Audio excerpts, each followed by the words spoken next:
কেমন আছো বন্ধুরা? ছোটদের পুরাণ কথা চ্যানেলে সকলকে স্বাগত। বন্ধুরা, আজকে আমি বলবো শ্রীকৃষ্ণের যে হত্যাকারী ছিল তার প্রকৃত পরিচয় কি। দাপর যুগে আমরা জানি যে যদুবংশ ধ্বংসের পর শ্রীকৃষ্ণ মারা গিয়েছিলেন জরা নামে একজন ব্যাধের ছোঁড়া বিষাক্ত তীরে।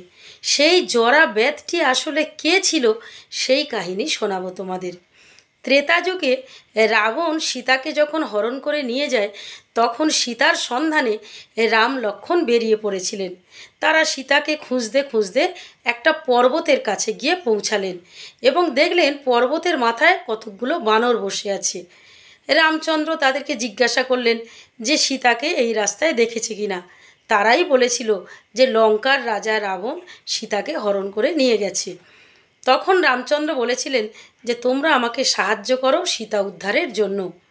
তাদের মধ্যে একজন, যার নাম সুগ্রীব, সে বলেছিল যে আমি হচ্ছি কিষ্কিন্ধার রাজা বালির ভাই।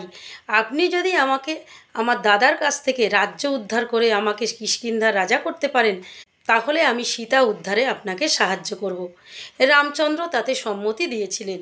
সুগ্রীব তখন রামচন্দ্রকে সঙ্গে নিয়ে তার রাজ্য কিষ্কিন্ধায় গেল এবং কিষ্কিন্ধায় গিয়ে বালিকে ডেকে বালির সঙ্গে যুদ্ধ আরম্ভ করল। দুই ভাইয়ের সেই তুমুল যুদ্ধ রামচন্দ্র দূর থেকে দেখতে লাগলেন, কিন্তু তিনি দেখলেন যে বালি ক্রমাগত সুগ্রীবের ওপর চেপে বসছে।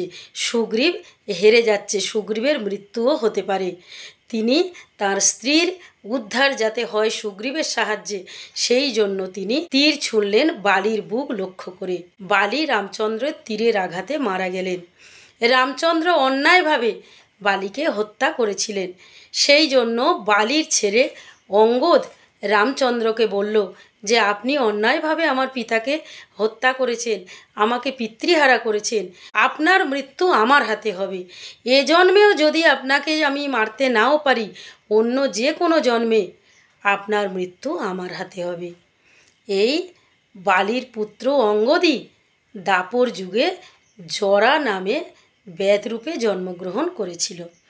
বন্ধুরা, আজকের এই পর্যন্ত। পরের দিন আসবো অন্য একটি কাহিনী নিয়ে।